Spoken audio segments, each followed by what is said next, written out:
Baik, kita langsung mulai aja atau gimana ini Pak? Boleh, saya mengikut ya. Boleh, boleh, siap. Ini nanti Bapak sudah saya jadikan co-host apa ya? Nanti untuk materinya bisa di-sharekan malam ini. Baik. Sebelumnya,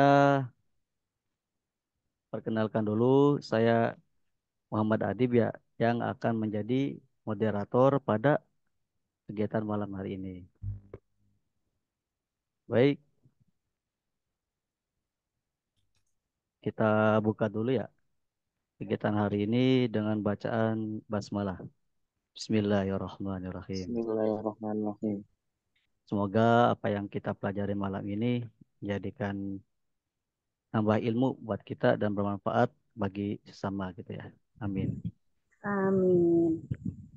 Sebelumnya mohon izin Pak Budi, saya sebagai moderator mohon izin untuk menampilkan CV Bapak ya Pak ya. Oke, sekalian memperkenalkan juga ini pemateri kita yang luar biasa.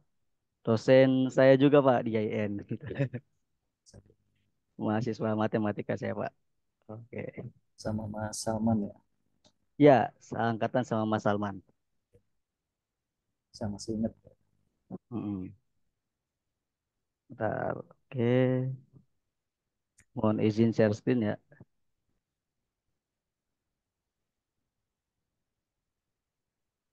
Baik. Udah terlihat ya, Bapak Ibu? Sudah. Baik. Oke. Sebelumnya mohon izin Pak Budi, mohon izin mohon maaf. Oke. Oke, mohon izin ya. Pemateri kita yang luar biasa. Nama Dokter Budi Manfaat MSI. Lahir di Mojokerto 28 November 1981. Alamat sekarang di Geraha Bima Teras apa ya? Ya, betul. Wih, deket Pak. Deket dong Pak. Sekarang saya Dekat tangga ya. lokasi di Kalikoa Pak, Bima Pak. Ya, ya, Iya. ya. Alkolam, Alkolam. Iya. Pelan ya. Abdurrahman bin Auf. Iya di situ. Ya, saya Beliau, sudah beberapa kali di situ ya, sayanya. iya benar-benar. Ya. Beliau sekarang profesi sebagai dosen IAIN Syekh Nurjati ya Pak ya. Di Cirebon. Sekarang udah ganti nama ya Pak ya? IAIN. Belum. Oh Menunggu belum. terbitnya ini ya, SK resminya ya. Oh gitu. Insya Allah sebentar lagi. Iya sebentar lagi. Menjadi UISI apa ya? UISI. UIN Win, SSI. UIN SSI. Win Siber Syekh Nurjati Cirebon ya. Win Masya Allah. SSC. UIN SSC. Oh iya, UIN SSC. Iya, gedungnya udah jadi apa ya? Yang di itu tuh Betul ya. belakangnya Syariah. Di Oh, TSP ya. ya GSP gitu di situ. Ya. Di sini ada kotaknya Pak Budi, mangga barangkali bisa komunikasi apa ya terkait ini, barangkali bisa itu kan komunikasi lebih lanjut. Untuk moto hidup Pak Budi luar biasa sekali ini ya. Tumbuh dan berkembang bersama, hidup mulia, kaya dengan karya. Masya Allah, tabarakallah. Ini tumbuh dan berkembang bersama nih. Ini yang luar biasa nih Pak. Karena kan kebanyakan dari kita, ya bukan kita sih maksudnya mereka gitu kan. Hidup kan berkembang itu untuk diri sendiri gitu. Nah karena ini kan dalil juga mengatakan bahwa sebaik-baiknya manusia itu yang bermanfaat bagi sama gitu ya Pak ya. Luar biasa. Ini untuk moto hidupnya luar biasa sekali. Semoga kita malam hari ini menjadi semangat gitu kan ya untuk belajar malam ini. Nah, di sini ada rekam jejak akademik Pak Budi Manfaat ya. Beliau S1 sarjana bidang matematika lulusan UIN Malang. UIN Malang. Magister S2 bidang statistika lulusan ITS Surabaya dan S3 doktoral bidang psikometrika lulusan Universitas Negeri Yogyakarta. Selain aktif sebagai dosen, beliau juga sebagai aktivitas lainnya sebagai speaker, pembicara, trainer, dan coach pengembangan diri, baik tinggal secara umum maupun diselenggarakan oleh instansi atau korporat. Nah, untuk fokus perhatiannya itu di bidang pendidikan apa ya? Pendidikan, parenting, dan riset ini ya. Riset, transformatif, dan karya tulis. Nah, ini ada dokumentasi Pak Budi Manfaat ketika mengisi kegiatan ya. Di sini ada kegiatan yang diselenggarakan oleh Butendik, Dinas Pendidikan ya Kota Cirebon. Dan sini juga ada dengan tema pelatihan pelatihan motivasional aktivisme untuk anak juara binaan rumah zakat. Wah, luar biasa ini. Nah, ini saya rasa cuma beberapa ya Pak yang ditampilkan di sini. Yang aslinya lebih dari ini ya Pak ya. Banyak lagi untuk kegiatan seperti pembicara atau coaching ini ya. Luar biasa sekali. Baik, mohon maaf. Mungkin Bapak Ibu juga udah nggak sabar ya untuk belajar hari ini ya. Mungkin langsung saja Pak ya, kita langsung masuk ke materinya. Boleh nih Pak.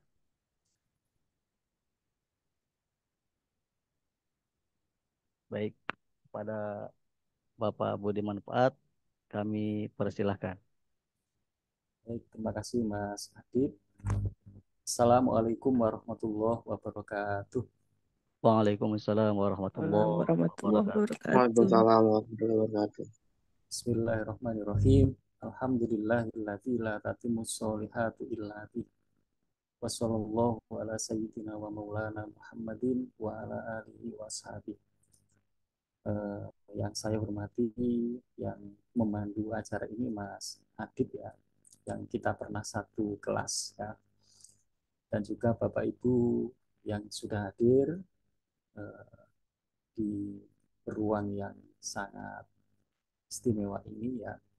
Kita bersyukur, alhamdulillah kita diberi kesempatan oleh Allah untuk mungkin beberapa saat sebelum kita tidur malam ini untuk kita refleksi, begitu ya. Jadi saya menyebut saja ini nanti ruangnya adalah ruang untuk refleksi, ruang untuk muhasabah, ya, ruang untuk kita mengevaluasi diri kita sendiri masing-masing, termasuk saya, ya. Dan sungguh refleksi, muhasabah, evaluasi diri itu adalah kesempatan yang sangat berharga ya. Jadi kata Sayyidina Umar, hasibu anfusakum ya, qabla an tuhasabu. Jadi evaluasilah dirimu sebelum nanti kita atau kamu sekalian dihisap nanti pada hari akhir ya. Jadi kalau kita di dunia ini sering menghitung-hitung diri kita sendiri, nanti kata Sayyidina Umar, nanti di akhirat kita lebih ringan perhitungannya. Gitu ya. Karena kita sudah berhitung ya tentang diri kita sendiri sejak kita hidup di dunia. Dan yang pertama, marilah kita bersyukur ya atas nikmat-nikmat Allah yang sangat banyak, tidak terhingga banyaknya dan luasnya, yang kalau kita menghitungnya, kita tidak akan pernah mampu untuk menghitungnya ya. Jadi wa in ta'udzu nikmatallahi la tuhsuha.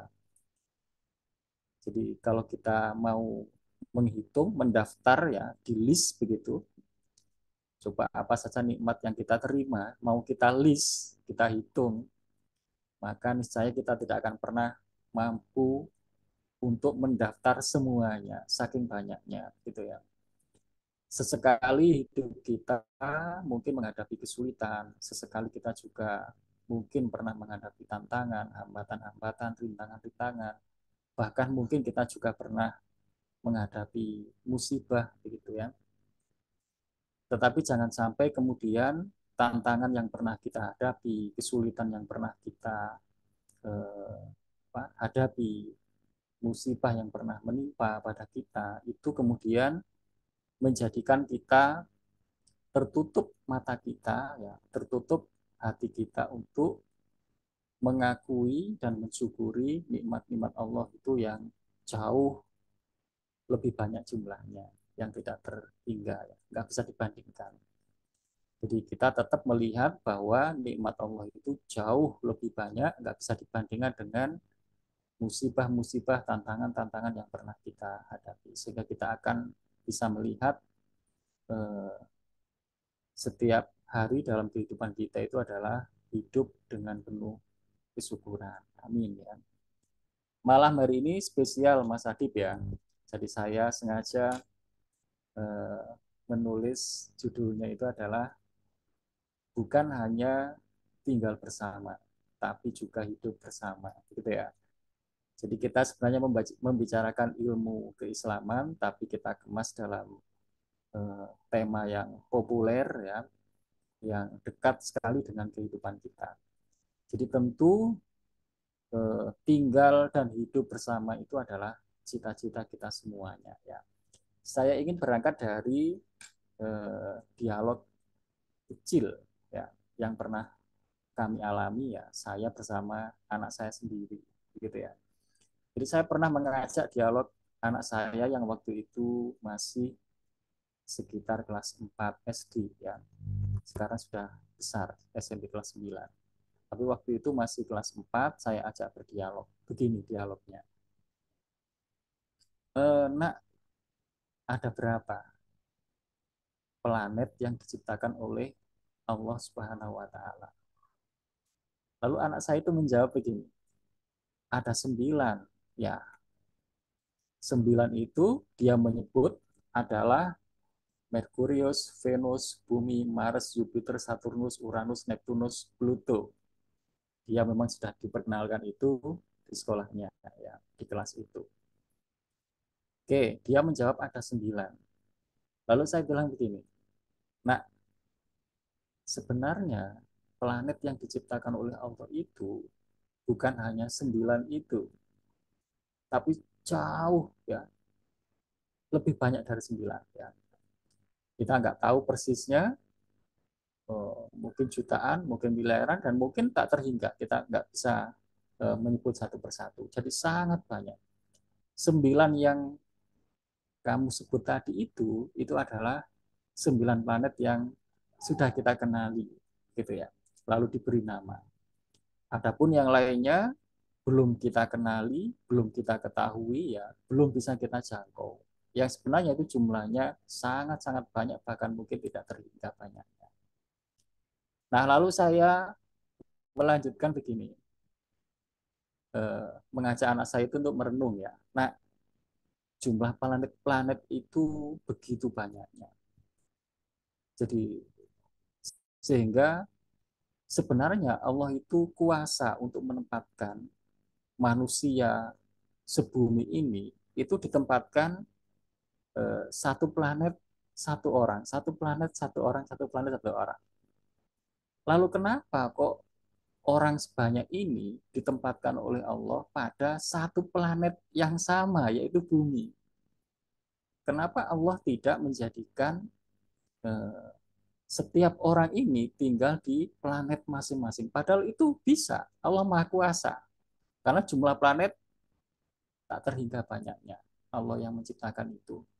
Tapi kenapa manusia sebanyak ini, ya, miliaran ini, ditempatkan oleh Allah pada satu planet yang sama, yaitu bumi.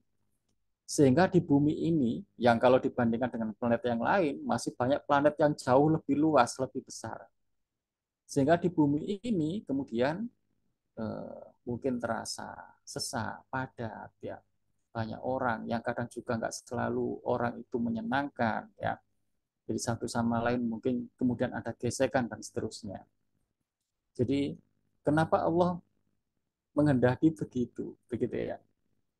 Jadi padahal kalau satu planet satu orang mungkin tidak akan ada ceritanya orang kesulitan untuk mendapatkan lahan. Orang kemudian berselisih satu sama lain. Begitu ya. Jadi saya mengajak berdialog dengan anak saya begitu saat itu ya. Yang intinya sebenarnya saya ingin memperkenalkan pada anak saya itu bagaimana konsep tentang tinggal dan hidup bersama sebenarnya, gitu ya. Jadi kita lalu eh, jadi ingat ya di dalam Al-Qur'an itu dalam surat Al-Hujurat ya ayat ke-13 ya. Ya ayuhan nas inna khalaqnakum min dzakarin wa untha wa ja'alnakum syu'uban wa qabaila lita'arafu ya. Jadi kita pasti sudah hafal dengan ayat itu ya. Wahai manusia, sesungguhnya kami menciptakan kamu dari jenis laki-laki dan perempuan, bersuku-suku ya, berbangsa-bangsa ya. Itu kalau dalam bahasa Al-Qur'annya adalah lita'arofu, agar kalian saling mengenal, begitu ya. Saling mengenal itu kan berarti lebih dari hanya saling mengetahui, begitu ya. Jadi mengenal itu di atas hanya mengetahui ya. Jadi bukan hanya tahu tapi juga mengenali. Saling mengenali itu bisa kita kaitkan dengan saling memahami ya, saling memaklumi ya, saling mengerti ya. Yang di situ nanti kalau diurai ya saling membantu, saling menghormati dan seterusnya. Kan gitu ya. Jadi dan itu yang menciptakan adalah Allah begitu ya. Jadi sebenarnya Allah itu maha kuasa menjadikan miliaran manusia di bumi itu sama, baik semua. Ya. Hobinya dibuat sama, maha kuasa. Allah maha kuasa menjadikan manusia itu kulit warna kulitnya putih semua, gitu. Tinggi badannya rata semua, gitu. Kekayaannya sama semua, Allah maha kuasa. Tetapi faktanya kan tidak begitu. Allah menghendaki ada yang eh, kulitnya hitam, ada yang kulitnya putih, ya. Ada yang lebih tinggi, ada yang lebih pendek, ada yang diberi kekayaan lebih, ada yang mungkin diberi rezeki yang pas-pasan, ya, dan seterusnya. Ada yang menyenangkan, ada yang menyebalkan, begitu ya. Ada karakteristik yang begini, ada karakteristik yang begitu, begitu ya. Itu ditumplek-plekkan di satu tempat yang sama, begitu ya. Jadi kalau kita nggak terima dengan itu, maka nanti kita lalu kemudian eh, apa responnya kemudian respon-respon yang negatif ya. Padahal itu adalah bagian dari tantangan kita hidup di dunia, begitu ya. Jadi dengan karakteristik yang berbeda-beda itulah kemudian ada yang disebut dengan perjuangan hidup, begitu ya. Bagaimana berjuang untuk mendapatkan tempat tinggal, pendidikan, ya, pekerjaan, ya, dan seterusnya. Kalau diurai banyak sekali segmen-segmen perjuangan kita. Jadi intinya di poin dialog yang pertama tadi itu saya ingin mengajak Bapak Ibu ya malam ini untuk merenungkan iya ya. Jadi begini-begini itu ya Allah yang mengendaki begitu ya. Jadi hidup dengan berdesak-desakan, dengan kompetisi yang kadang-kadang juga mungkin terasa menyebalkan begitu ya. Begini-begini itu Allah Allah yang menciptakan begitu ya. Jadi maka kita menyadari bahwa ini semuanya sebenarnya tujuannya adalah supaya kita belajar untuk saling mengerti, saling memahami, saling mengenali satu sama lain ya, saling membantu, saling menumbuh kembangkan begitu ya. Jadi tadi sudah dibacakan tumbuh dan berkembang bersama begitu ya. Jadi maka saya sering bilang dengan kata-kata hidupku bukan hanya tentang aku gitu ya. Tapi hidupku adalah juga tentang istri dan anak-anakku, tentang sahabatku, tentang generasi penerusku. Kan begitu ya. Jadi kalau kita ini hidupnya hanya untuk tentang diri kita sendiri, maka mestinya kita ini bukan hidup di bumi, mestinya, tapi di satu planet saja, kan begitu ya. Dan itu Allah sebenarnya berkuasa, ya, maha kuasa untuk menjadikan itu, menempatkan satu planet satu manusia, satu planet satu manusia. Kalau Allah mengendaki hidupku adalah tentang diriku sendiri. Tapi nyatanya kan tidak. Kita ditempatkan dalam satu planet yang sama yang sudah terasa padat begini ya. Berarti Allah mendesain bukan hidupku adalah tentang diriku sendiri, tapi hidupku adalah tentang eh, istri dan anak-anakku, tentang sahabat-sahabatku, tentang tetangga di sekitarku, dan tentang generasi penerusku, kan gitu ya. Jadi ternyata pesannya adalah itu salah satunya yang bisa kita ambil pelajarannya dari eh, surat Al-Hujurat ya, ayat ke-13 tadi itu ya. Dan sungguh kompetisi-kompetisi yang semacam ini nanti pada akhirnya siapa nanti mereka yang berhasil, yang sukses, yang pantas disebut sebagai orang yang mendapatkan kemuliaan begitu ya. Maka lanjutan dari eh, lafaz tadi ya masih dalam satu ayat ya. Inna akromakum indallahi atqakum ya. Jadi sesungguhnya yang paling mulia di sisi Allah nanti pada akhirnya itu adalah yang paling bertakwa begitu ya. Jadi perjuangan kita ya saling membantu, saling berjuang tadi itu membesarkan, nanti pada akhirnya yang dinilai oleh Allah itu adalah eh, ketakwaan kita begitu ya. Jadi siapa di antara kita yang paling bertakwa. Nah, ini poin yang pertama ya, yang menurut saya penting bahwa kita di bumi ini ternyata bukan hanya untuk tinggal bersama, begitu ya, tapi hidup bersama. Jadi satu kompleks sih, ya, tapi nggak mengenal satu sama lain, ya, juga nggak pernah ada event atau sesi-sesi untuk membantu satu sama lain. Ya. Maka satu kompleks yang seperti itu mungkin hanya bisa disebut tinggal sekompleks saja, bukan hidup sekompleks, kan begitu ya. Jadi mestinya kalau kita sekompleks, satu kompleks yang sama, itu bukan hanya tinggal bersama, ya. Jadi bukannya tinggal sekompleks, tetapi mestinya di atas itu, yaitu hidup sekompleks. Nah, jadi kalau kita tarik dalam konteks keluarga, maka dalam satu keluarga itu, atau dalam satu rumah tangga itu, idealnya ya tinggal bersama, ya hidup bersama, gitu ya. Pasti ini cita-cita kita semuanya.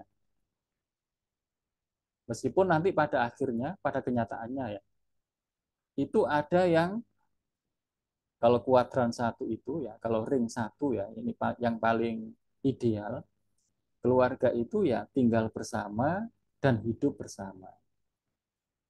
Nanti faktanya ada keluarga yang tidak tinggal bersama sih, tapi hidup bersama. Misalnya karena tuntutan kerja, suaminya agak jauh ya, kerjanya jauh ya. Jadi nggak bisa tiap hari kumpul di rumah, kerjanya jauh, pulang mungkin sebulan sekali. Ada keluarga yang begitu ya. Tapi hidup bersama, ya tidak tinggal bersama, tapi hidup bersama. Meskipun jauh, tetap perhatiannya tetap, nanya kabarnya tetap, ya membantunya tetap, ya. Jadi hak-haknya ya itu tetap terlaksanakan ya sebagai seorang ayah, ya sebagai seorang suami dan seterusnya. Berarti ini bisa kita sebut tidak tinggal bersama sih, tapi hidup bersama, gitu ya. Nah, ada kebalikannya, tinggal bersama sih, tapi nggak hidup bersama. Ya. Serumah sih, tiap hari ya ketemu, ya, tiap hari ya ngumpul, ya, tapi tidak hidup bersama, ya, tinggal bersama tapi tidak hidup bersama, ya. Jadi tinggal satu rumah tapi makan ya masing-masing, ya, meskipun berdekatan juga fokus dengan perhatiannya masing-masing di HP-nya masing-masing, ya, dekat sih, ya, satu atap sih, tapi jarang ngobrol, ya. Tidak ada perhatian satu sama lain, tidak ada sesi saling membantu, ya. Jadi maka yang seperti ini tidak bisa kita sebut sebagai eh, hidup bersama. Dia hanya tinggal bersama, ya, tapi tidak hidup bersama, ya. Nah, mudah-mudahan keluarga kita, ya, itu dijadikan oleh Allah sebagai keluarga yang ya tinggal bersama, ya hidup bersama. Nah, gitu ya. Nah, tentu banyak tantangannya, ya. Ini nanti ada sesi diskusinya ya Pak Mas Adit, ya. Mungkin ya nanti, ya.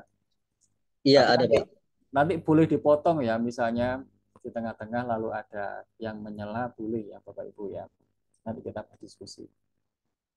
Nah, ini pasti banyak tantangannya, ya. Jadi hidup bersama itu, ya, pasti banyak tantangannya, ya. Jadi kadang juga ada hambatan-hambatannya gitu ya. Jadi bukan hanya di dalam rumah tangga, ya, bukan hanya di dalam keluarga, ya, tapi ya di kantor, di masyarakat, ya, di tempat kerja, di lingkungan sekolah, di lingkungan pesantren, ya. Ternyata dalam kehidupan bersama itu, ya, tinggal bersama itu, tantangannya banyak banget, begitu ya.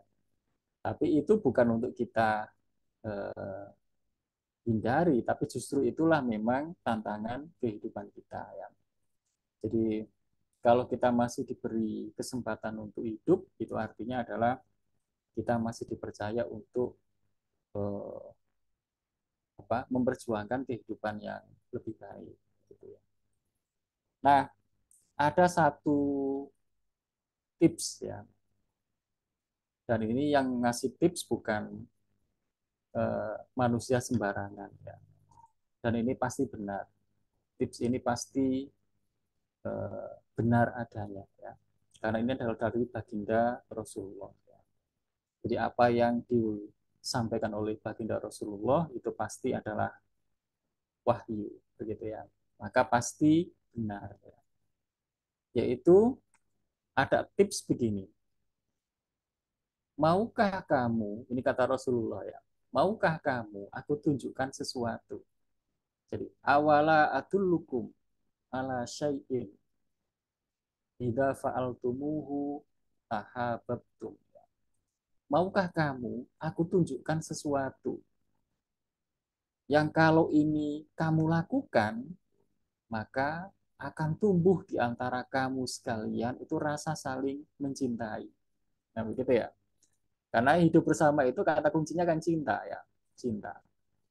Maka Rasulullah itu memberikan sebuah tips, ya, bagaimana menumbuhkan cinta itu. Jadi maukah kamu aku tunjukkan sesuatu yang kalau ini kamu lakukan, maka akan tumbuh di antara kamu itu rasa saling mencintai. Jadi karena hari ini cinta itu sangat mahal, ya. Jadi hari ini yang mahal itu sebenarnya bukan sembako, ya, bukan BBM. Ada yang jauh lebih mahal dari itu, yaitu cinta, ya. Jadi rasa cinta di antara sesama manusia itu hari ini eh, sudah semakin mahal, ya. Sudah mulai ada kecenderungan manusia itu hidupnya hanya fokus, hanya berorientasi untuk dirinya sendiri, ya. Jadi bahkan sampai bilang, wong saya memperjuangkan hidup saya sendiri aja sulit, susah, ya. Saya nggak sampai kepikiran bagaimana membantu orang lain, gitu ya. Nah, hari ini itu diantara salah satu yang mahal, ya. Padahal ajaran agama kita kan nggak begitu, ya. Justru kalau kita fokus melayani banyak orang, membantu orang, ya. Jadi Allah yang menjamin bahwa kita juga ikut, ya, dibantu, ya, dilayani, ya. Jadi dimudahkan jalannya, gitu ya. Jadi hukumnya begitu, ya. Jadi apa ternyata yang sesuatu tadi itu, ya? Ternyata kata baginda Rasulullah, afsus salam bainakum, ya. Jadi tebarkanlah salam di antara kamu sekalian. Jadi kita disuruh diperintah untuk menebarkan salam, begitu ya. Jadi kita sesering mungkin atau menjadi sebuah kebiasaan untuk menebarkan salam satu sama lain. Nah, tentu pengertian menebarkan salam itu harus kita dalami ya. Bukan hanya assalamualaikum assalamualaikum itu ya. Jadi bukan hanya yang kita ucapkan itu ya. Jadi itu iya betul ya. Jadi kita mengucapkan salam ya, assalamualaikum warahmatullahi wabarakatuh. Itu betul. Tapi salam kita itu harus atau perlu kita eh, buktikan ya, perlu kita maknai lebih dalam ya, bukan hanya yang kita ucapkan, tetapi juga yang kita eh, lakukan, kita tunjukkan dengan perilaku kita. Jadi apakah perilaku kita itu menunjukkan kita itu sedang menyebarkan keselamatan, menyebarkan kedamaian, begitu ya. Jadi kalau di jalan itu ada duri, lalu duri itu kita singkirkan karena kita punya keyakinan bahwa ini kalau nggak saya singkirkan nanti membahayakan manusia, ya, maka itu adalah wujud bahwa kita sedang menyebarkan keselamatan, gitu ya. Kalau kita berjalan di jalan raya, ya, lalu kita mencoba mengemudi itu dengan penuh kehati-hatian, karena kalau nggak hati-hati, bukan hanya kita yang nggak selamat, tapi juga orang lain mungkin di depan kita atau di belakang kita bisa celaka. Ya. Jadi kalau kita melakukan itu, maka itu kita sedang menebarkan salam, kan gitu ya. Kalau kemudian di rumah kita, di selokan kita itu rajin kita bersihkan, karena kita meyakini bahwa kalau ini nggak dibersihkan nanti akan ada sarang nyamuk, dan nyamuk ini akan menyebar ke tetangga, membahayakan tetangga kita. Kalau kita meyakini itu dan melakukan itu, maka itu juga contoh kita sedang menebarkan salam, begitu ya. Nah, kalau di semua kehidupan kita itu adalah sebuah perilaku-perilaku yang menunjukkan penebaran keselamatan, kedamaian, ya, maka itu nanti akan menumbuhkan rasa cinta satu sama lain, gitu ya. Jadi kehidupan yang saling mencintai, begitu ya. Jadi kalau dalam keluarga itu, ini kalau lingkup yang paling kecil ya, kalau istri selalu melakukan sekiranya nanti ini nggak membahayakan anaknya, nggak membahayakan suaminya, ya, itu menebarkan salam.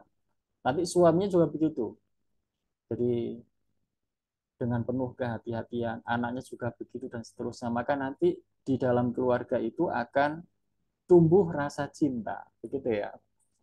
Jadi itulah eh, apa mungkin yang bisa kita pelajari dari tips tadi itu ya. Jadi ternyata menebarkan salam itu ya yang kita tunjukkan bukan hanya dengan ucapan atau lafaz salam itu, tetapi juga dalam perbuatan-perbuatan itu bisa menumbuhkan kehidupan yang penuh dengan cinta.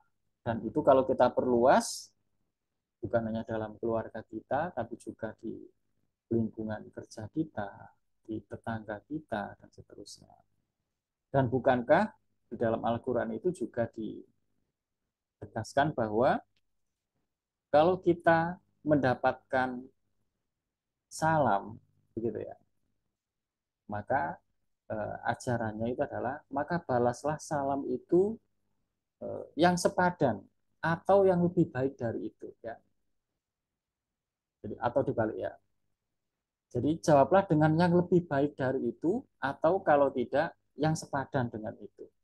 Jadi kalau dengan ucapan itu kan kalau assalamualaikum maka jawabannya waalaikumsalam warahmatullah, kan begitu ya. Jadi anjurannya itu atau ajarannya itu kita balas dengan yang lebih baik atau paling tidak sama, gitu ya. Itu kalau dengan salam yang bentuknya kata-kata. Tapi salam yang bentuknya perbuatan kayak tadi itu, jadi kalau ada orang di depan kita ya sudah mengendara dengan penuh kehati-hatian, maka kita balas kebaikannya dia itu dengan kita juga mengendara dengan penuh kehati-hatian, kan gitu ya. Kalau di depan rumah kita sedang kerja bakti ya, jadi dia membersihkan selokan di depan rumahnya itu, kita juga balas di depan rumah kita juga kita bersihkan. Itu namanya membalas salam, kan gitu ya. Jadi kalau kemudian di lingkungan tetangga kita begitu ya, jadi saling menebarkan salam. Di lingkungan kerja kita juga begitu, saling menebarkan salam. Maka ini adalah di antara kita sedang menunjukkan hidup bersama, kan gitu ya.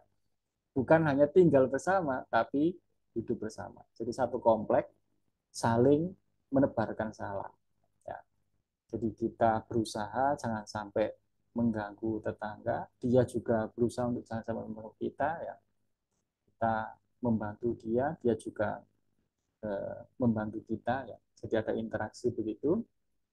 Maka ini bisa kita sebut sebagai hidup sekomplek, bukan hanya tinggal sekomplek, begitu ya.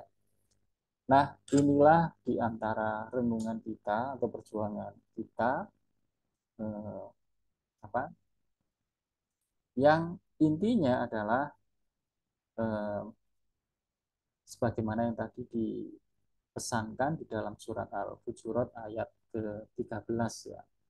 Bagaimana kita hidup bersama dengan saling mengenal satu sama lain ya. Nah, yang terakhir ya, jadi setelah ini nanti mungkin kita akan ngobrol-ngobrol begitu ya, diskusi. Yang terakhir saya tutup dengan poin begini ya. Ini saya kontekskan dengan kehidupan di dalam keluarga saja ya. Jadi dalam satu rumah tangga ya. Jadi istilah rumah tangga itu perlu kita renungkan ya. Kenapa kok disebut rumah tangga itu? Kok ada kata-kata tangganya itu loh ya. Jadi kenapa kok istilahnya itu rumah tangga? Kok tidak apa ya? Padahal tangga itu apa gitu ya? Tangga itu apa fungsinya? Ya. Fungsi tangga itu apa? Untuk naik, ya kan ya? Jadi fungsi tangga itu untuk naik. Ya. Jadi maksudnya adalah eh, harapannya dalam satu rumah tangga itu ada kenaikan, gitu ya. Jadi ada proses dari hari ke hari itu semakin meningkat, semakin bertambah kebaikannya, ya, semakin meningkat. Ya. Jadi kalau rumah itu hanya tempat makan ya. Jadi di rumah itu ketemunya atau aktivitasnya hanya ya makan ya eh, ya tidur begitu ya. Jadi kalau yang lebih banyak itu hanya untuk makan saja begitu, mungkin istilahnya yang cocok bukan rumah tangga, tapi yang cocok adalah rumah makan. Kan gitu ya. Kalau rumah itu hanya untuk tempat tidur, ya. Hanya untuk ya pulang kerja lalu tidur, besok berangkat lagi, pulang lagi, lalu sudah capek, lalu tidur, pagi-pagi berangkat lagi, ya. Jadi yang lebih banyak itu tidurnya, begitu. Maka mungkin ini layak disebut sebagai bukan rumah tangga, tapi rumah penginapan, kan gitu ya. Jadi padahal yang dikehendaki itu adalah rumah tangga, yaitu rumah yang bisa menjadikan semua anggota keluarga itu di dalam rumah itu lalu meningkat pengetahuannya, meningkat keterampilannya, meningkat ya keimanannya, ketakwaannya, ya kebaikannya dan seterusnya. Maka untuk mencapai itu kan berarti perlu ada bukan sesi makannya, bukan sesi tidurnya, tapi ada sesi pendidikannya. Mungkin selepas maghrib itu ada sesi mengaji. Setelah itu nanti ada sesi belajar. Pada saat sesi makan bersama, di situ ada nasihat-nasihat orang tua untuk anaknya. Ada sesi berbincang-bincang mendengarkan anaknya, lalu direspon oleh orang tuanya. Jadi ada sesi-sesi begitu ya. Sehingga kemudian dari hari ke hari ya ada peningkatan-peningkatan pengetahuan, ada peningkatan keterampilan, keimanan, ketakwaan, dan seterusnya. Maka ini pantas atau layak disebut sebagai rumah tangga. Kan begitu ya. Maka istilah rumah tangga itu pas sekali ya. Jadi saya nggak tahu siapa yang dulu mengawali istilah rumah tangga itu. Tapi pasti beliau memiliki pemikiran yang dalam sekali. Sehingga kemudian ini mudah sekali kita terima ya istilah rumah tangga itu. Ya.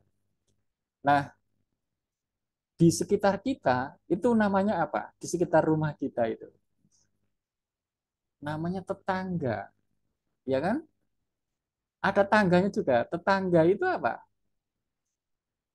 Jadi juga berkaitan dengan istilah tangga.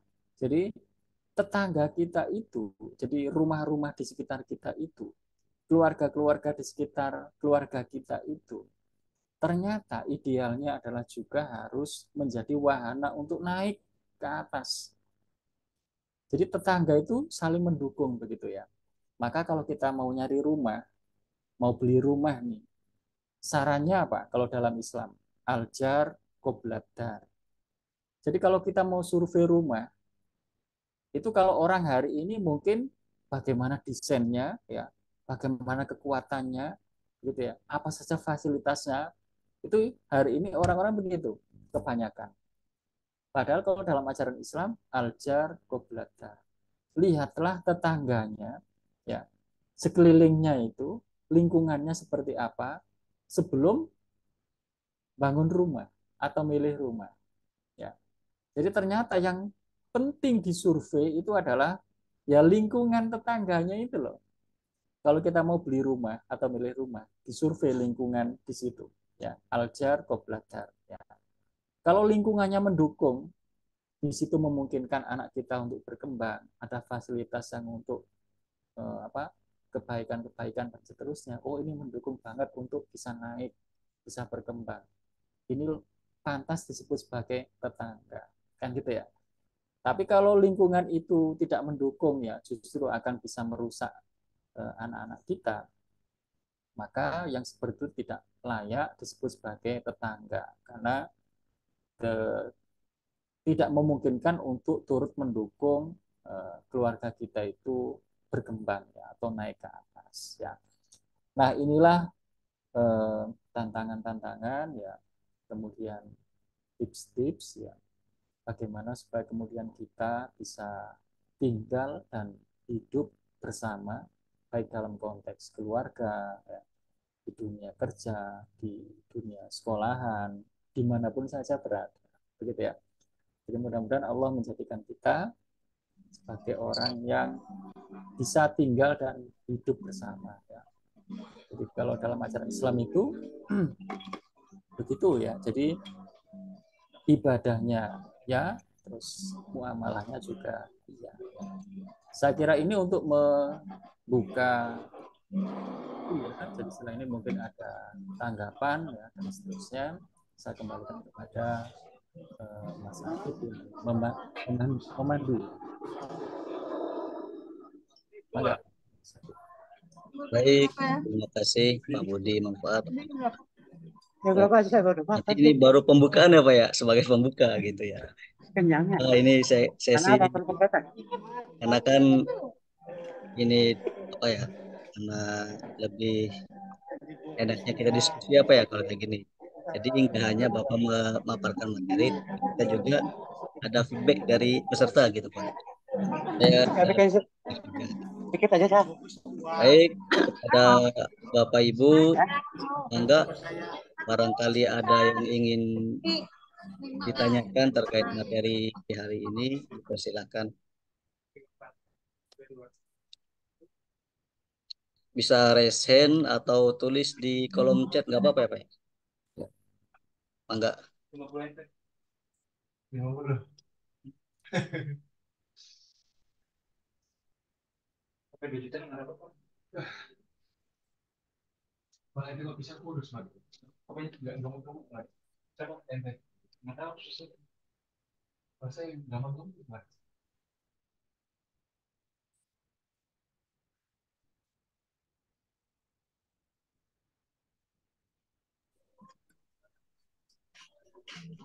Belum ada?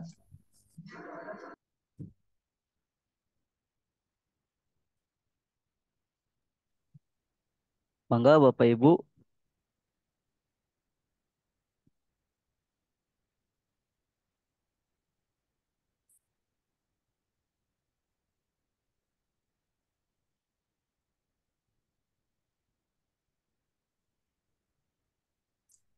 Atau mungkin dari Mas Adib ya. Oh, boleh Pak. Oh, ini ada yang on Pak. Baik. Mana tadi?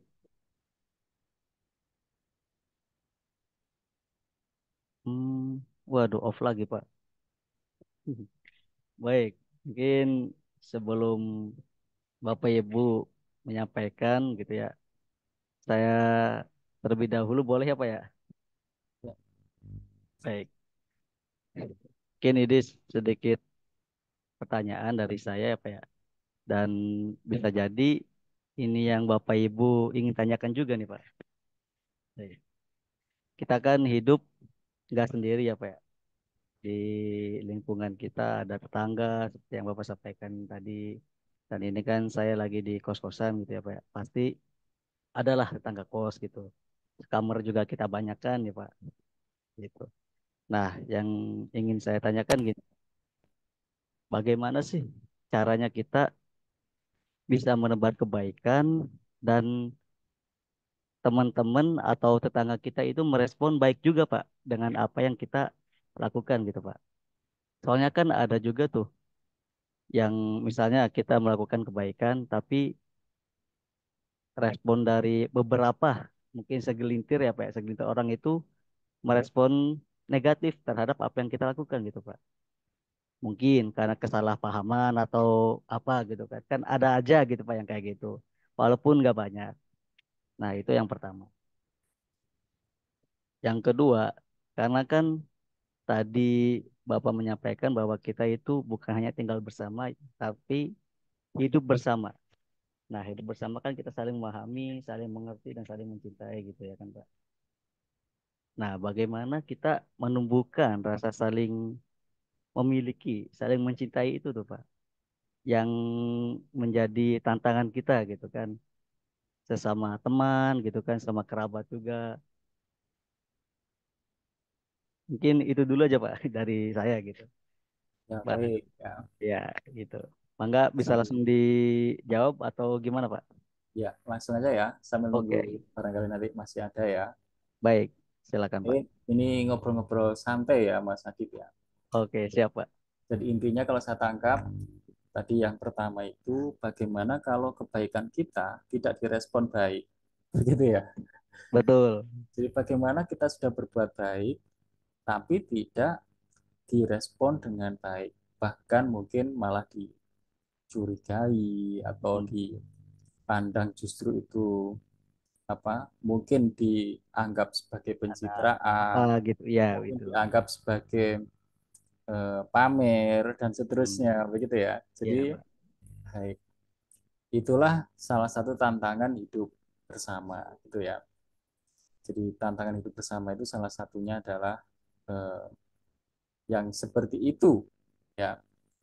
Sekarang pertanyaannya bagaimana kalau itu terjadi ya. Jadi kalau menghadapi yang seperti itu bagaimana gitu ya. Jadi eh, tugas kita itu kan menebarkan kebaikan gitu ya. Hmm. Jadi kewajiban kita itu menebarkan kebaikan. Apakah kita berhak untuk mendapatkan kebaikan balik dari orang yang kita baiki? Itu mungkin yang kita renungkan ya. Apakah kita itu punya hak untuk mendapatkan kebaikan balik dari kebaikan yang kita lakukan untuk orang itu? Begitu ya. Ataukah sebenarnya kita itu nggak punya hak untuk mendapatkan kebaikan balik? Ya. Jadi kalau saya membantu A, apakah A ini wajib untuk berbuat baik balik untuk saya? Begitu ya? Kan tidak. Jadi kita tidak berhak, ya, tidak harus ya mendapatkan kebaikan balik dari orang itu, gitu ya. Jadi ketika kita menebarkan kebaikan, kita tidak wajib ya, tidak harus mendapatkan kebaikan balik dari orang itu. Tapi Allah menjamin bahwa kebaikan kita itu nanti ada balasannya dari Allah, begitu ya. Jadi bukan dari orang itu, bukan ya. Jadi kalau kita berbuat baik pada A, lalu A itu kita tuntut harus berbuat baik balik pada kita, ya. Ini berarti eh, apa? Hubungannya adalah hubungan transaksional, transaksi aja, begitu ya, transaksi kayak jual beli, begitu saja ya. Padahal ini kan bukan hubungan transaksional murni sebenarnya ya. Atas nama siapa sih kita itu berbuat baik? Jadi atas nama siapa kita itu berbuat baik? Ya. Atau demi apa? Gitu ya. Kan karena Allah mengajarkan demikian, gitu ya. Jadi karena Allah mengajarkan demikian, Allah melalui Rasulnya ya mengajarkan demikian agar kita itu berbuat baik kepada orang lain, kan gitu ya. Jadi yang disuruh begitu semua orang ya. Maka tugas kita itu apa yang kita lakukan itu adalah ya atas nama Allah ya. Makanya kan Bismillah ya. Jadi atas nama Allah yang Maha Pengasih dan Maha Penyayang ya. Jadi kita enggak. Jadi kalau kita terikat sekali dengan yang tadi itu hubungan transaksional, maka nanti kita akan kecewa, gitu ya. Atau kita akan berhenti. Ah, ngapain saya membantu A? Toh A itu nggak pernah bantu balik saya, kan gitu ya. Jadi kalau kita masih begitu ya, maka mungkin ini masih hubungannya adalah hubungan transaksional, tapi apa? Bukan kaitannya dengan ibadah. Jadi ibadah itu berarti kan karena Allah yang memerintahkan ini, ya, yang mengajarkan ini, maka aku melakukan ini. Berarti kita melakukan seperti ini itu adalah karena perintah Allah, begitu ya. Perkara nanti orang yang kita baiki itu nggak baik balik sama kita, itu nggak ada urusan, kan gitu ya. Tapi apakah yang seperti ini mudah? Sulit, betul nggak? Apakah mudah berbuat baik pada orang yang justru membalas jelek pada kita? Sulit banget, berat banget perjuangannya, mendaki dan berliku, begitu ya. Tapi memang itulah eh, ajarannya, kan gitu ya. Jadi memang eh, apa? Karena berat itulah kemudian Allah memberikan sebuah balasan kemuliaan, gitu ya. Jadi kalau berbuat baik pada orang yang juga baik sama kita itu lebih mudah, gitu kan ya.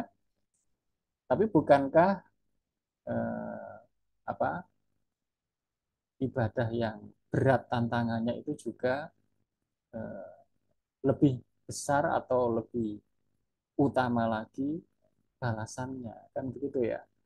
Jadi itu yang mungkin perlu kita renungi ya dan sadari bahwa kalau kita itu terikat sekali dengan yang tadi, maka kita nanti akan sering kecewa, begitu ya.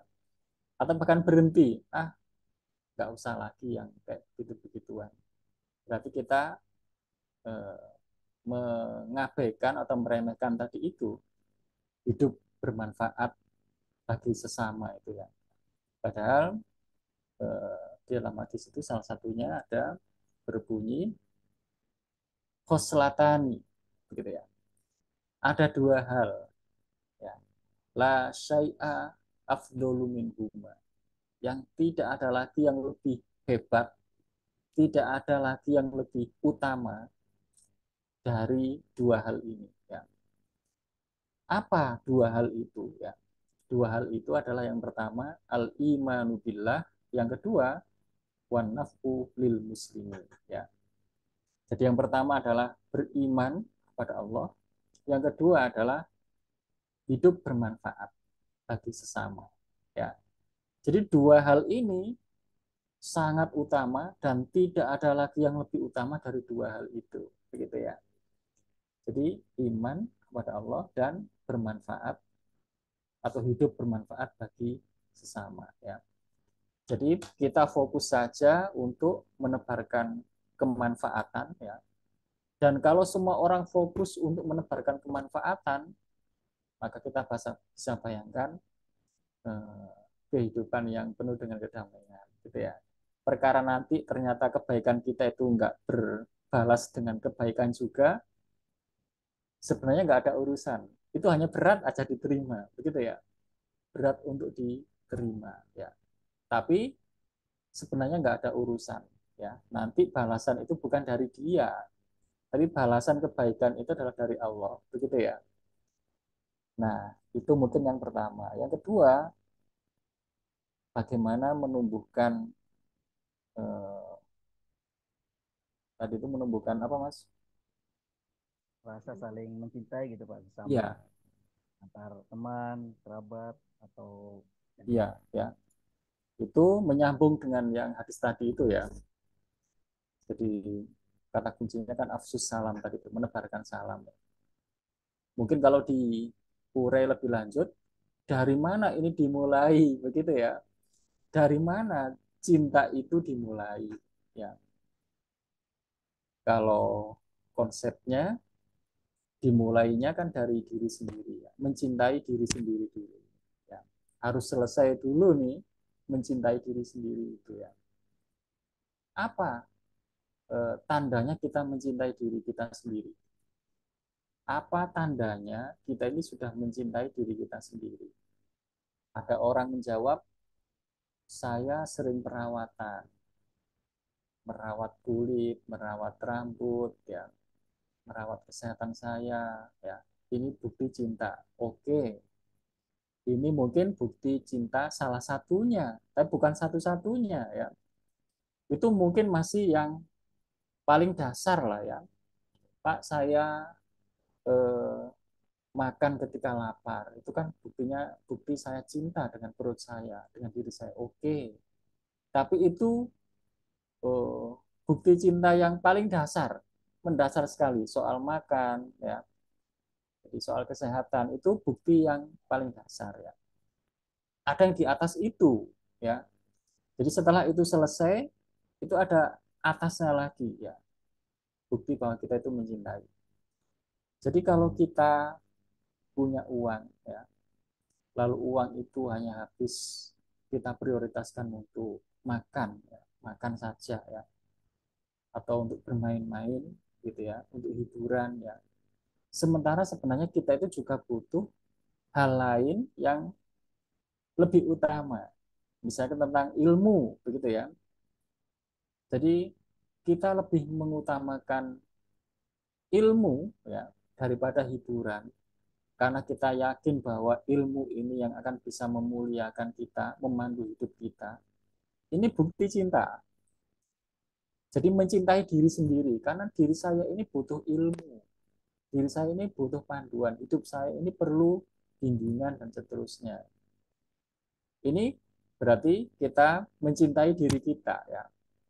Tapi kalau kita habiskan fasilitas kita itu untuk hiburan ya, padahal kita tahu bahwa ada kebutuhan yang lebih penting, ilmu ya, bimbingan dan seterusnya.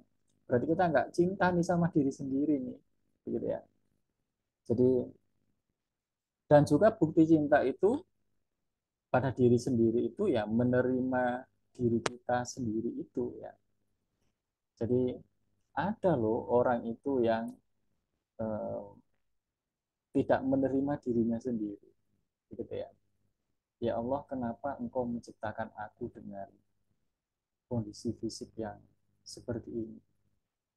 Ini sudah mulai menunjukkan tidak menerima eh, pemberian, gitu ya. Dia meratapi ya tidak menerima dengan dirinya, begitu ya. Ya Allah, kenapa aku terlahir di lingkungan keluarga yang seperti ini, dilahirkan oleh ayah ibu yang seperti ini, bla bla bla bla bla ya. Jadi ini juga bagian dari tidak menerima keadaan diri, begitu ya. Padahal pasti banyak hal-hal lain di baliknya atau di sekelilingnya ya, yang bisa disyukuri dari keadaan itu atau dari pemberian itu, begitu ya. Nah, maka yang harus oke dulu kan, apakah kita ini sudah mencintai diri kita sendiri, begitu ya. Dimulainya itu begitu, dimulainya ya. Jadi kalau kita sudah adil dengan diri sendiri, adil itu berarti kita tahu prioritas ya, mana yang harus diprioritaskan tentang kebutuhan kita, mana yang itu hanyalah kebutuhan pendukung begitu. Berarti itu juga tanda kita mencintai diri kita sendiri ya. Jadi kita menuntut ilmu itu tanda cinta ya.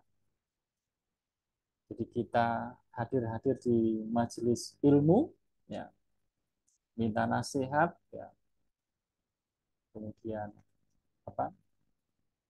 Dan yang semacamnya itu adalah tanda kita mencintai diri kita sendiri. Nah itu kan ring satu ya. Jadi mencintai diri sendiri itu ring satu loh. Ya. Jadi ring satu ya. Harus selesai dulu maksudnya. Harus eh, beres dulu ya. Harus oke dulu.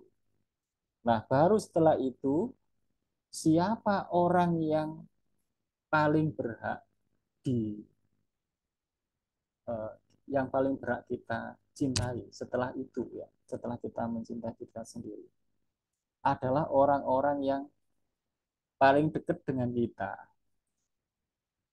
Jadi siapa orang yang paling dekat dengan kita itu? Kalau ke atas ya orang tua kita, kalau ke samping ya ya istri kita, kalau ke bawah itu anak kita. Itu adalah orang yang paling berhak menerima cinta kita pertama. Maksudnya eh, yang harus diutamakan, diprioritaskan. Ya. Jangan sampai begini nih. Kita sama orang lain, sama orang yang lebih jauh, ya, itu ramah. Tapi dengan istri sendiri tidak ramah. Ya, ini berarti lompat ya. Jadi di keluarga, di ring keluarga belum selesai, tapi dia melompat di tempat kerja. Ya. Jadi di tempat kerja dia mudah sekali memberi bantuan, ya, mudah sekali memberi donasi, ya. Jadi kalau soal berdonasi, misalnya dia donasinya jauh-jauh ya, dia membantu yayasan A, B dan seterusnya.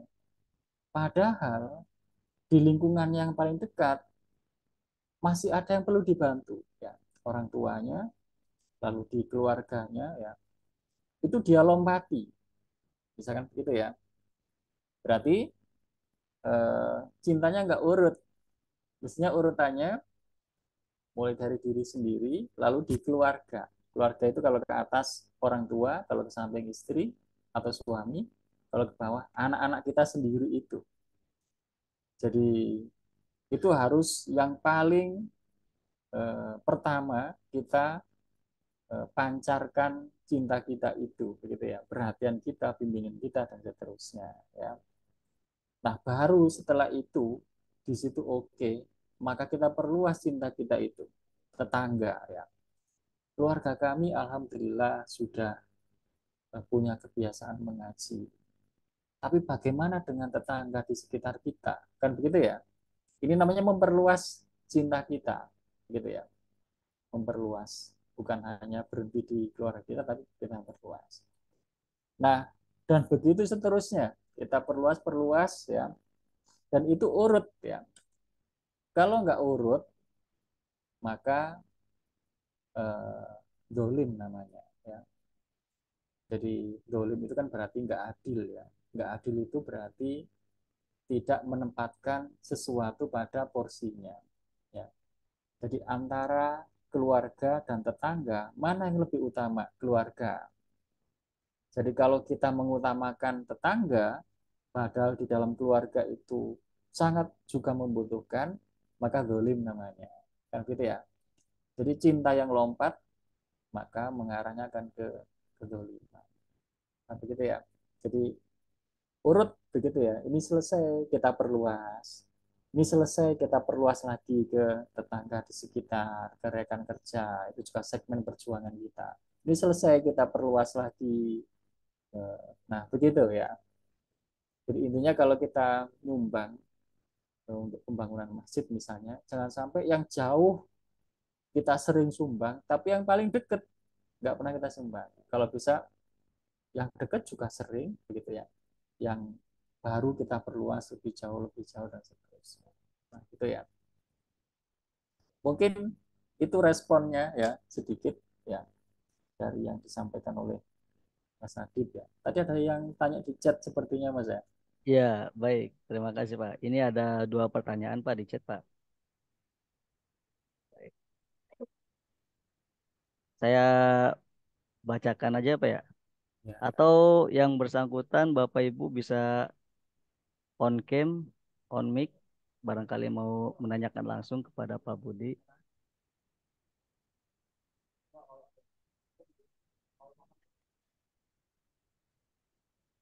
Baik, karena waktu udah menunjukkan 21 jam 21 lebih apa ya? ya, Mungkin saya bacakan aja Pak ya ya, pertanyaannya ya. Pak ya yang Boleh. di kolom chat. Baik. Ini pertanyaan yang pertama Pak. Izin bertanya, temanya itu kan bukan hanya tinggal bersama, tetapi juga hidup bersama.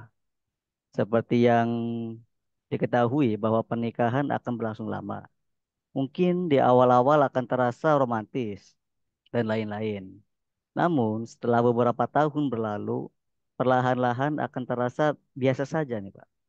Ditambah dengan konflik dan lain-lain gitu. Apabila sudah terjadi seperti itu, bagaimana cara untuk menumbuhkan kembali rasa cinta di dalam keluarga itu Pak? Terima kasih. Ya, ini luar biasa ya. Ini sangat bagus menjadi renungan kita semua ya. Eh, Mungkin juga semua keluarga punya tantangan begitu ya, eh, mengalami ya. Maksudnya eh, apa? Pada umumnya ya, pada umumnya begitu. Baik, ini tadi dari ini bapak atau ibu ya. Nah, iya Pak, ini Terus nicknamenya Mugas. pakai Ya, Mugas. Ya, itu mungkin nama bisnisnya mungkin ya. bisa jadi Pak. Iya, Bisnisnya tentang teh mungkin ya. mungkin tentang teh ya. Baik ya, ini luar biasa ya. Em, Pasti ini ya, pendekatannya pasti harus seperti kalau kita sebagai seorang muslim ya, pendekatannya pasti pendekatan agama gitu ya, di Islam ya, agama Islam. Jadi pertama awal-awal romantis gitu ya. Jadi, makanya istilahnya itu bulan madu gitu ya. Itu kan sebuah istilah ya, bulan madu itu. Madu itu kan manis ya. Tapi manisnya itu sebulan. Jadi bulan madu. Sebenarnya saya nggak cocok dengan istilah bulan madu itu. Jadi manisnya itu hanya sebulan, begitu ya. Mestinya istilahnya bukan bulan madu mestinya, ya. Karena mestinya madunya itu ya sampai terus ya. Nah, jadi sebenarnya penggunaan istilah atau konsep itu juga kalau kurang pas perlu kita kritisi begitu ya. Kita perlu mencari istilah yang lebih cocok ya. Saya mulainya dari ini dulu ya. Istilah jodoh gitu ya. Jodoh dulu aja saya membuat pengantarnya. Jodoh itu Jadi kalau ada sepasang pengantin gitu ya, dua mempelai ya, ada mempelai pengantin ya. Itu biasanya kalau kita hadir dalam kondangan, itu ucapan kita itu apakah seperti ini? Selamat ya, sudah berjodoh. Apakah kita mengucapkan begitu? Enggak kan ya?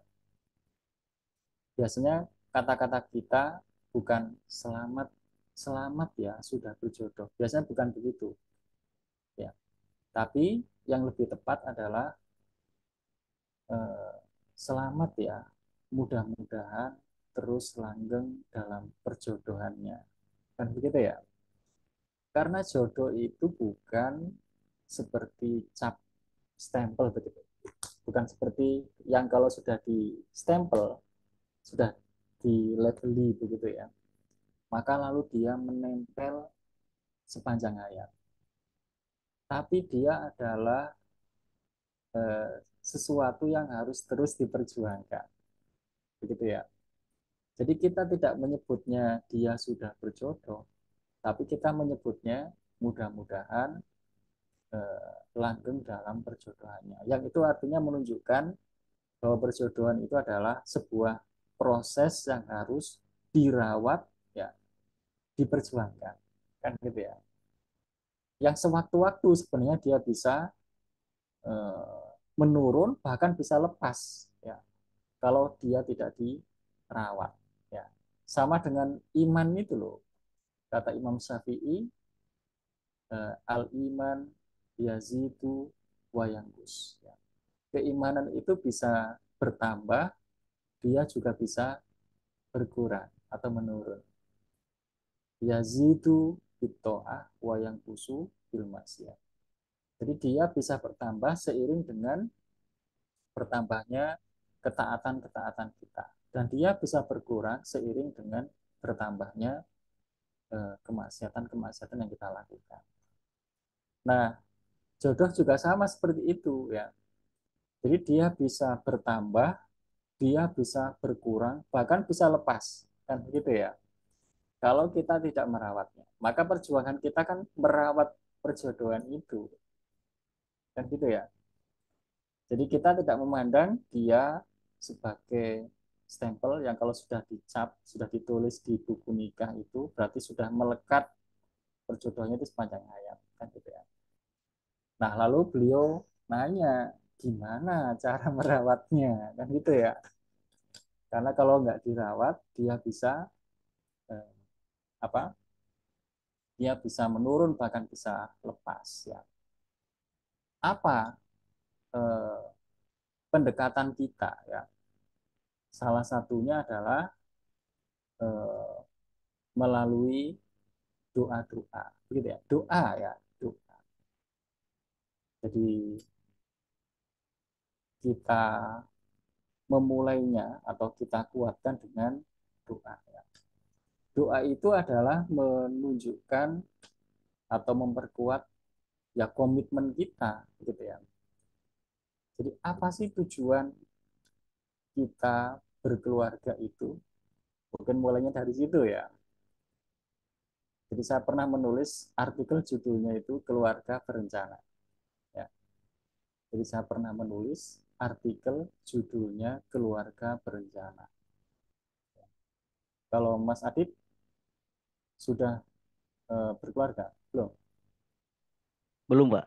Belum. Maka istilahnya bukan keluarga berencana untuk Mas Adit. Mas Adit itu adalah rencana berkeluarga. Rencana berkeluarga, betul. Ya. Iya, Jadi Pak. kalau Mas Adit istilahnya beliau masih tahap rencana berkeluarga. Kalau saya keluarga berencana. Nah, kebanyakan keluarga atau kebanyakan orang mengartikan keluarga berencana itu adalah tentang pengaturan jumlah anak. Ya, nanti maunya anaknya berapa, lalu pakai metode apa. Kan begitu kan? Kebanyakan keluarga begitu, mengartikan keluarga berencana. Padahal istilah keluarga berencana itu keren banget loh. Mestinya konsep tentang keluarga berencana itu tidak hanya tentang pengaturan jumlah anak, tetapi keluarga ini mau dibawa kemana? Jadi rencananya keluarga ini mau diarahkan kemana, begitu ya. Pasti sebagai seorang muslim arahnya jelas, yaitu menuju kepada kehidupan yang eh, selamat dunia akhirat. Jadi keluarga ini dibawa sampai ke sana, begitu ya. Jadi goalnya itu pasti bagaimana keluarga ini nanti eh, bisa selamat bahagia ya di dunia sampai akhirat. Nah, kalau yang direncanakan itu begitu ya, jadi sangat visioner sekali ya. Jadi kebahagiaan dunia akhirat, maka pasti keluarga berencana itu isinya ya bagaimana supaya keluarga ini bisa mencapai ke sana.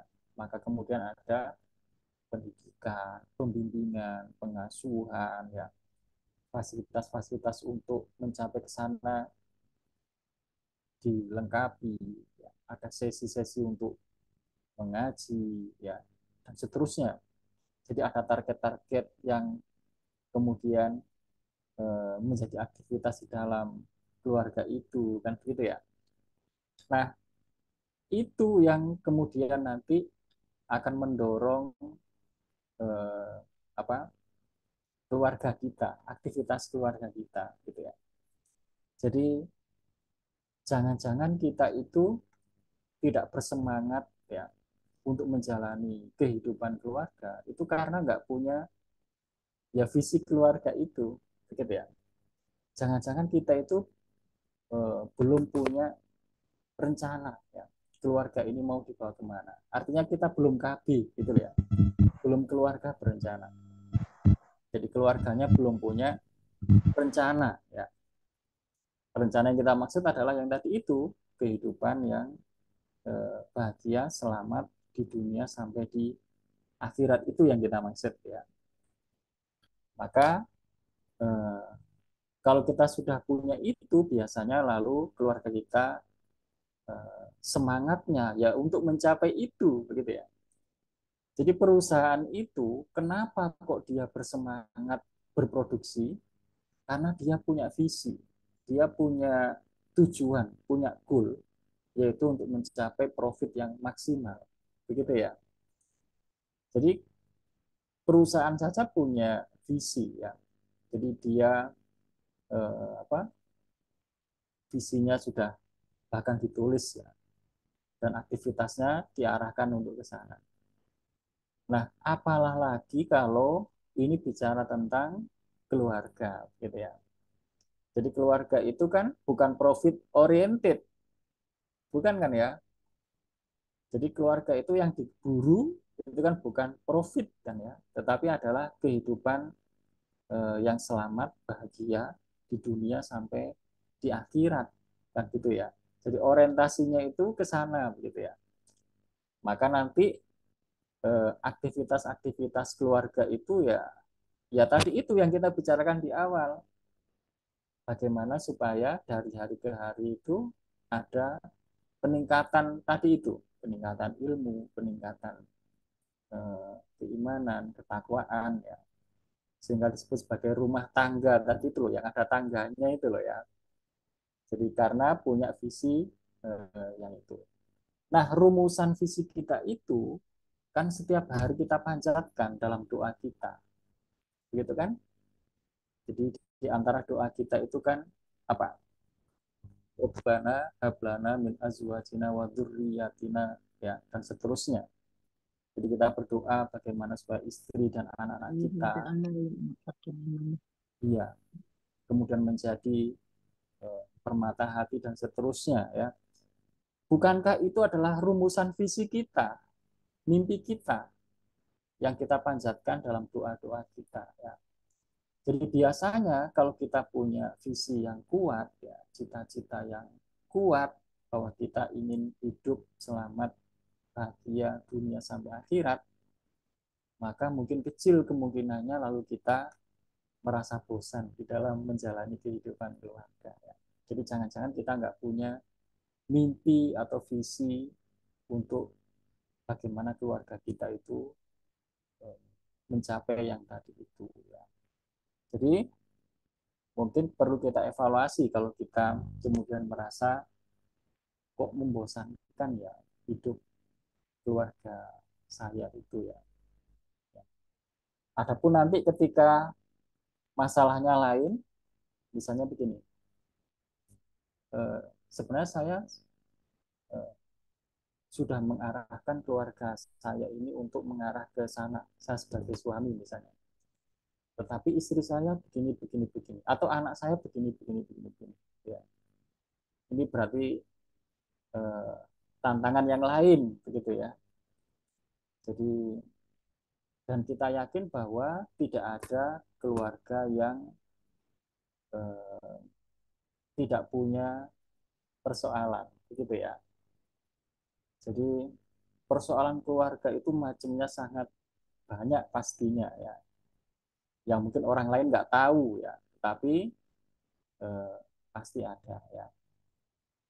Jadi ada yang model begini misalnya, ada keluarga yang sangat kaya sekali, yang punya bayi, ya. Jadi sebenarnya mau minum susu apa aja bisa, tapi masalahnya bayi ini sulit minum susu. Ya. Sementara tetangganya itu keluarganya sederhana sekali ya, berkekurangan ya, eh, apa tapi bayinya ini bisa makan apa aja ya, susu apa aja mau, tapi masalahnya nggak bisa beli, gitu ya. Jadi yang satunya perjuangannya adalah bagaimana bisa beli, yang satunya perjuangannya adalah bagaimana supaya bayinya mau minum susu. Jadi ada keluarga yang perjuangannya itu adalah mencari biaya untuk bisa sekolah anaknya, ya. Anaknya pingin banget sekolah tapi nggak punya biaya. Sementara yang lainnya ada orang yang kaya melimpah, mau sekolah di mana aja bisa, tapi masalahnya anaknya nggak mau sekolah. Ya, jadi setiap orang punya segmen perjuangannya masing-masing, begitu ya.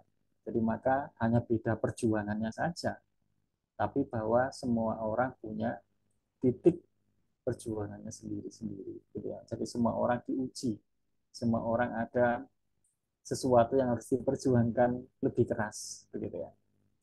Nah, jadi di antara tadi yang mungkin bisa mengatasi, bagaimana mengatasi kebosanan gitu ya di dalam menjalani keluarga, salah satunya kita kembali pada apakah keluarga kita itu sudah punya niat yang betul, begitu ya. Keluarga ini mau dibawa kemana? Biasanya kalau niatnya sudah betul, cita-citanya betul, keluarga ini mau dibawa kemana, yaitu keselamatan dunia dan akhirat, maka itulah yang akan memandu kita menjalani kehidupan sehari-hari kita. Kita akan lebih bersemangat, gitu ya. Jadi ada kalanya dalam satu keluarga itu eh, suami oke, istrinya nggak oke, atau kebalikannya ya, istrinya oke, suaminya nggak oke. Kalau yang seperti ini berarti yang oke ini bagaimana mendorong yang belum oke, gitu ya. Tapi yang lebih masalah lagi itu adalah ada satu keluarga yang dalam satu keluarga itu nggak oke semua. Jadi maka nggak ada yang memandu di dalam keluarga itu ya, nggak ada yang membimbing. Maka ini adalah bagiannya orang lain, mungkin tetangga di sekitarnya, yang membantu keluarga itu, gitu ya. Jadi alasan kenapa kita nggak cukup berjuang hanya untuk keluarga kita sendiri, karena sangat mungkin ada keluarga di sekeliling kita itu yang kalau nggak dibantu oleh orang lain, keluarga itu nggak akan keluar dari masalah itu, karena nggak ada yang ngerti di dalam dalam keluarga itu, gitu ya. Maka segmen perjuangan kita perluas, bukan hanya untuk keluarga kita. Nah mungkin itu ya, jadi itu hal yang mungkin dialami oleh banyak orang, begitu ya, mungkin umum, mungkin semua orang sudah mengalami begitu, tapi yang jelas kita memastikan yang penting kita punya visi yang jelas, begitu ya, keluarga ini mau dibawa kemana ya. Jadi istilah keluarga berencana itu perlu kita maknai adalah tentang perencanaan keluarga ini mau dibawa kemana. Bukan hanya tentang perencanaan, nanti keluarga kita ini mau direncanakan punya anak berapa, dengan alat kontrasepsi apa, gitu ya. Seperti yang umumnya dimaknai oleh banyak orang. Mungkin itu ya, Mas Adit ya, Baik, Pak. Baik. singkatnya ya. Ya, baik. Terima kasih. Ini ada pesan lagi nih, Pak, yang masuk nih, Pak. Ya, Baik.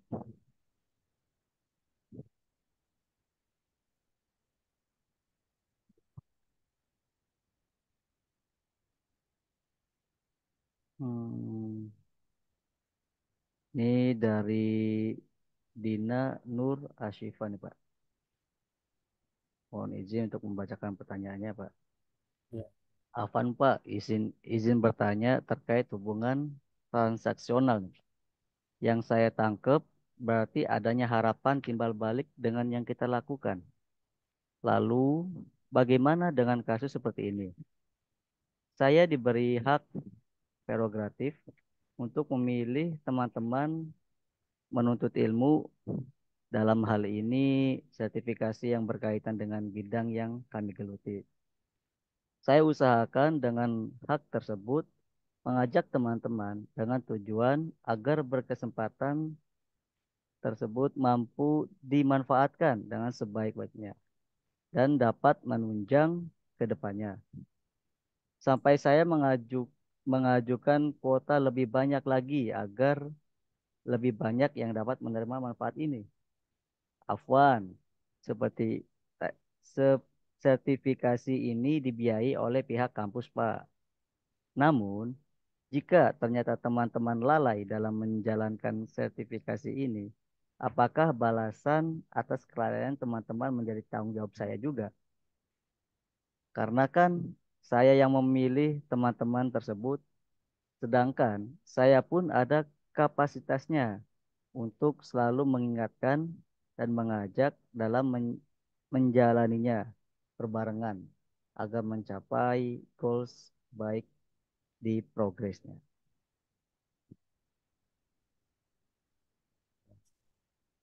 Di proses sertifikasi ini, sorry. Mencapai goals baik di proses sertifikasi ini. Terima kasih. Nah, ini cukup panjang nih, Pak, tulisannya, Pak, ya, pertanyaannya di kolom chat. oke, ya. Iya. Mungkin direspon langsung ya, Mas Adit ya. Kenapa, Pak? Direspon langsung ya. Boleh, Pak. Mangga. Oke, baik. Ya ya, jadi memang cerita kehidupan itu macamnya banyak ya, dan eh, apa sebagiannya mungkin sama dialami oleh orang lain juga ya. Jadi intinya adalah kita sudah berbuat baik ya, kita sudah membantu ya, mengusahakan orang untuk mendapatkan kesempatan yang terbaik, tapi kesempatan itu tidak dimanfaatkan dengan baik ya. Apakah itu menjadi tanggungan eh, saya ya. Jadi apakah kesalahan itu atau bahkan dosa terkait hal itu juga eh, apa dibebankan pada saya juga karena saya yang memberi ruang dan seterusnya, bisa begitu ya. eh, Kalau prinsipnya gitu ya, yang pertama adalah kita itu satu sama lain kan tugasnya hanya saling membantu gitu ya, membantu di dalam kebaikan gitu ya. Wa ta'awanu 'alal birri wat taqwa. Jadi saling tolong menolonglah kamu atau saling bantu membantulah kamu dalam kebaikan dan ketakwaan gitu ya. Tadi kalau cerita yang disampaikan itu kan bantu ya, bantu temen ya dalam kebaikan ya tentang sertifikasi ya. Tapi ternyata itu nggak dimanfaatkan dengan baik ya.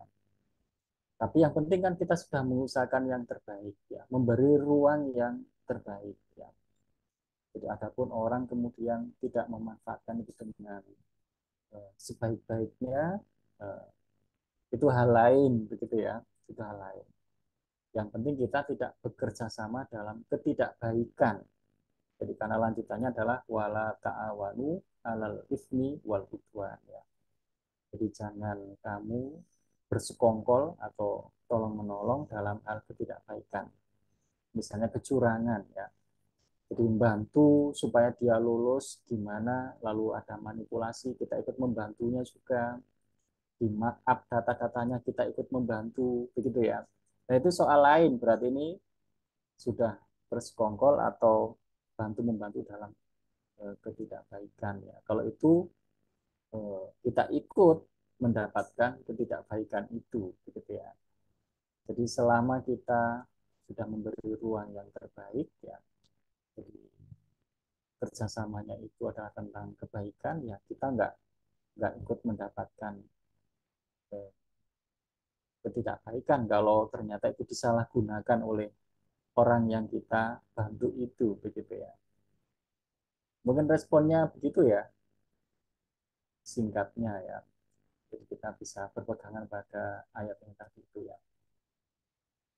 Ini ada lagi Mas ya, yang terakhir mungkin ya.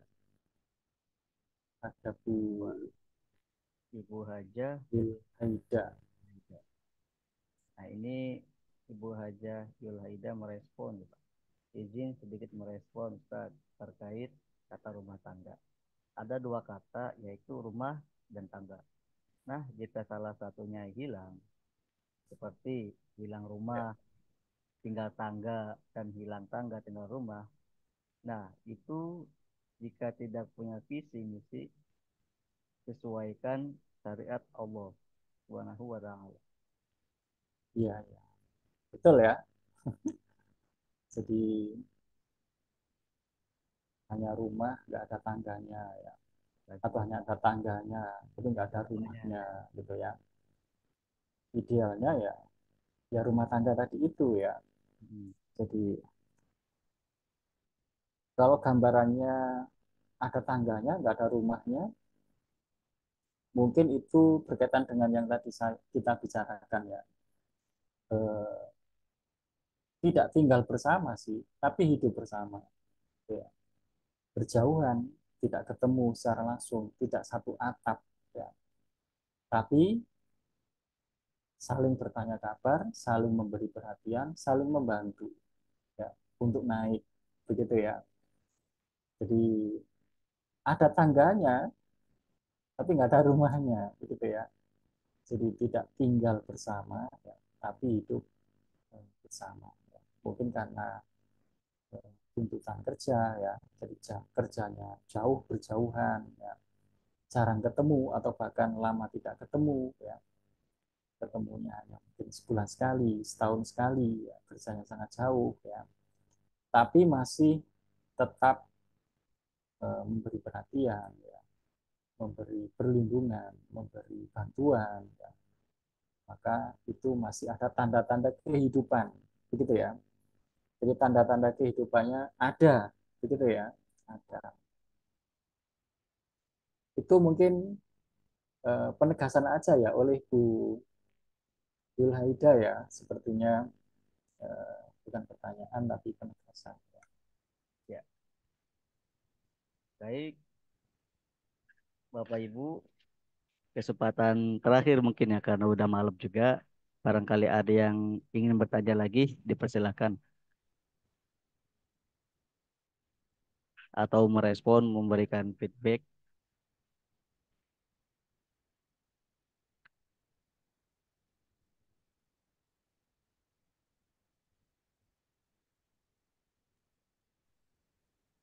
Sudah malam, Pak. Baik, betul Bu. Selamat malam. Baik. Baik, kalau misalkan tidak ada yang bertanya atau menanggapi lagi, mungkin kita cukupkan saja Pak ya. Ya, Baik. Sebelum ditutup, maka barangkali dari Pak Budi ada statement terakhir gitu Pak sebagai penutup untuk kegiatan malam hari ini. Baik, silakan. Baik, kita ringkas Bapak Ibu ya. Jadi tentu doa kita sama ya, bahwa kita mendapatkan sebuah keluarga yang diselamatkan ya, oleh Allah, bukan hanya di dunia ya, tetapi sampai di akhirat. Kita berdoa mudah-mudahan kita dijadikan oleh Allah sebagai keluarga yang Samawa. samawa, keluarga yang diam-diam saling mendoakan. Suami diam-diam mendoakan selalu untuk istrinya. Gitu. Istri diam-diam juga selalu mendoakan yang terbaik untuk suaminya. Orang tua diam-diam selalu mendoakan yang terbaik untuk anak-anaknya. Nanti anak-anak kita akan juga diam-diam mendoakan yang terbaik untuk kita orang tuanya. Mudah-mudahan begitu ya. Dan tentu ini cita-cita kita semuanya. Ya.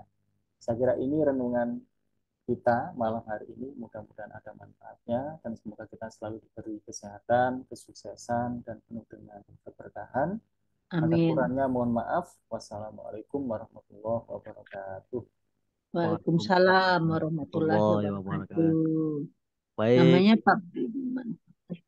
ya Bapak Budi Manfaat yang senantiasa Alhamdulillah. menebarkan Doa, manfaat untuk kita semua. doa dari orang tua. Iya. Amin, amin Ya. Ibu.